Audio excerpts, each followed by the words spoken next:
সেনা শীর্ষস্তরে বড়সড় রদবদল করা হচ্ছে, এরকম একটা অভিযোগ উঠছিল যে সেনার বিভিন্ন জায়গায় এখনও আওয়ামী লীগের একটা জোরালো একটা সাপোর্ট বেস রয়েছে।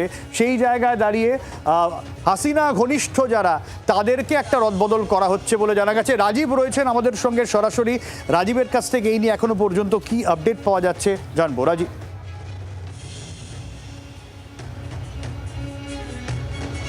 দেখো, গতকাল ঘোষণা করা হয়েছিল যে আগামী 48 ঘন্টার মধ্যে বাংলাদেশে একটি অন্তর্বর্তীকালীন সরকার গঠন করা হবে, আর সেই সরকার গঠনের আর 24 ঘন্টা বাকি রয়েছে। তার মধ্যেই আজকে এখন যে খবর এসে পৌঁছচ্ছে তা হলো বাংলাদেশের সেনায় ব্যাপক রদবদল করা হয়েছে, যার উদ্দেশ্য অত্যন্ত স্পষ্ট।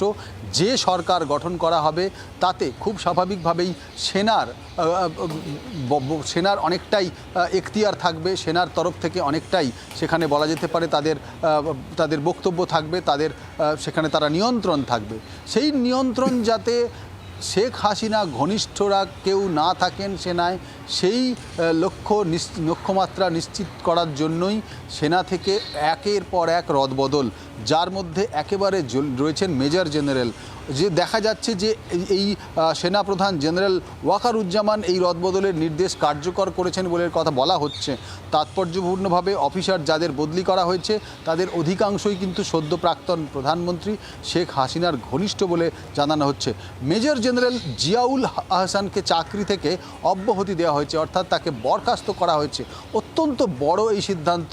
মেজর জেনারেল তাকে যেহেতু একেবারে চাকরি থেকে সরিয়ে দেওয়া হলো, প্রাক্তন প্রধানমন্ত্রী খালেদা জিয়ার সঙ্গে তার ঘনিষ্ঠতা ছিল, তিনি ঘনিষ্ঠ একজন সেনাপ্রধান, এটাই তার বিরুদ্ধে অভিযোগ। এবং তিনি একাধিক ঘটনায় তার বিরুদ্ধে অভিযোগ ছিল। যারা আন্দোলন করছিলেন তারা এর আগে একাধিকবার অভিযোগ করেছেন। কিন্তু এই সেনায় রদবদল কেন, যেটা আমি বলছিলাম যে নতুন যে অন্তর্বর্তীকালীন সরকার গঠন করা হবে সেই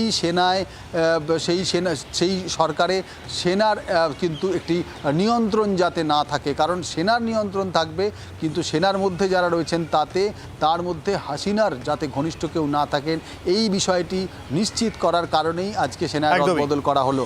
এবং একাধিক আধিকারিককে বদলি করা হয়েছে সেনার, এবং যা একেবারে নিচু স্তর থেকে ওপরের স্তর পর্যন্ত একাধিক আধিকারিককে বদলি করা হয়েছে। এর পরবর্তীতে আবারও এই বদলি করা হবে। যে খবরের কথা তুমি বলছিলে যে একের পর এক আওয়ামী লীগ নেতাদের মারধর চলছে, সেখানে তাদের হয় জীবন্ত পুড়িয়ে মারা হচ্ছে, নয়তো তাদের আটক করা হচ্ছে, যারা প্রাণে বাঁচছেন পরে তাদের বাড়িতেই পুড়িয়ে মারা হচ্ছে।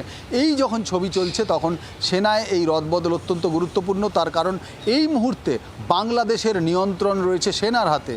সেক্ষেত্রে ভারত সরকার যোগাযোগ রাখছে বাংলাদেশের সেনাপ্রধানের সঙ্গে, বিভিন্ন দেশ যোগাযোগ রাখছে বাংলাদেশের সেনাপ্রধানের সঙ্গে। সেই সেনায় রদবদল এবং সেই সেনায় যাতে কোথাও আওয়ামী লীগের যারা নেতা তাদের ঘনিষ্ঠদের কোনো যোগাযোগ না থাকে, বিশেষত প্রাক্তন প্রধানমন্ত্রী শেখ হাসিনার কোথাও যেন কোথাও কোনো ঘনিষ্ঠ নেতা না থাকেন, সেটা নিশ্চিত করার জন্যই কিন্তু এই রদবদল।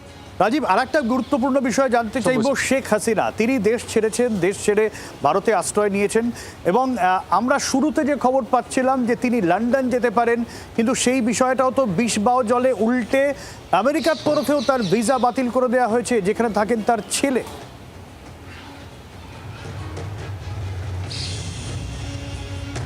দেখো, এখানেই গুরুত্বপূর্ণ একটি খবর তুমি বললে যে শেখ হাসিনা তিনি ভারতে রয়েছেন এবং তিনি বিদেশে যাওয়ার চেষ্টা করছেন, যেখানে আমাদের বিদেশমন্ত্রী আজকে সংসদে দাঁড়িয়ে বললেন যে খুব অল্প সময়ের মধ্যে বারংবার অনুরোধ এসেছে এবং ভারত সরকার তাতে সম্মতি দিয়েছে বাংলাদেশ বায়ুসেনার বিমান এখানে ঢোকার জন্য এবং তাকে প্যাসেজ দেওয়ার জন্য।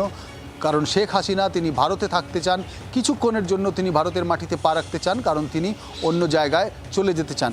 এই যখন খবর ছিল তখন খবর ছিল যিনি ব্রিটেনের কাছে তিনি রাজনৈতিক আশ্রয় চেয়েছিলেন, এই রাজনৈতিক আশ্রয় দেওয়ার ক্ষেত্রে ব্রিটেন পরবর্তীতে একেবারে নাকচ করে দিয়েছে বলে সূত্র মারফত খবর এসেছে।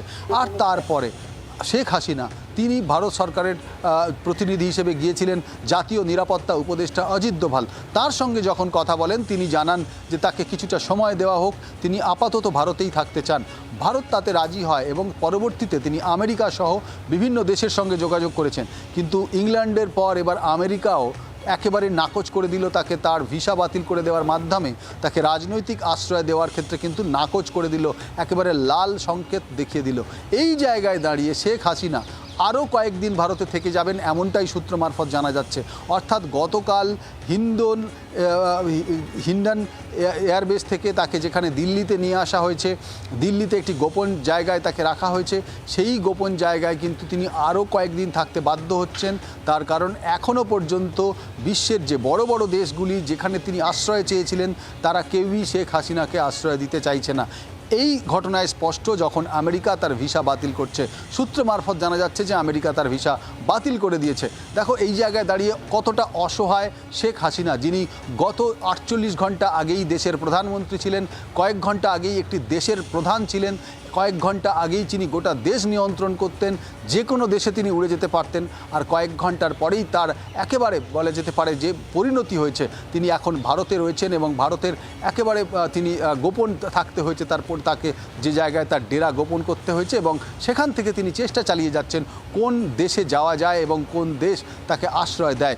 এই মুহূর্তে সারা বিশ্বের যে পরিস্থিতি, বাংলাদেশের ঘটনা, যে ঘটনা একের পর এক ঘটে চলেছে, সেখানে আন্তর্জাতিক সম্পর্ক বিশারদ যারা রয়েছেন, যারা কূটনীতিক রয়েছেন, তারা বলছেন বাংলাদেশের ঘটনার পেছনে যেভাবে তালিবানি অত্যাচার শুরু হয়েছে, লুটতরাজ শুরু হয়েছে, যে ছবি দেখা যাচ্ছে, পুলিশ আধিকারিকদের মেরে উল্টো করে একেবারে ঝুলিয়ে দেওয়া হচ্ছে, এর পেছনে মদত থাকতে পারে বিভিন্ন সংগঠনের, বিভিন্ন দেশের। বাংলার আওয়াজ, বাঙালির আবেগ, জি 24 ঘন্টা।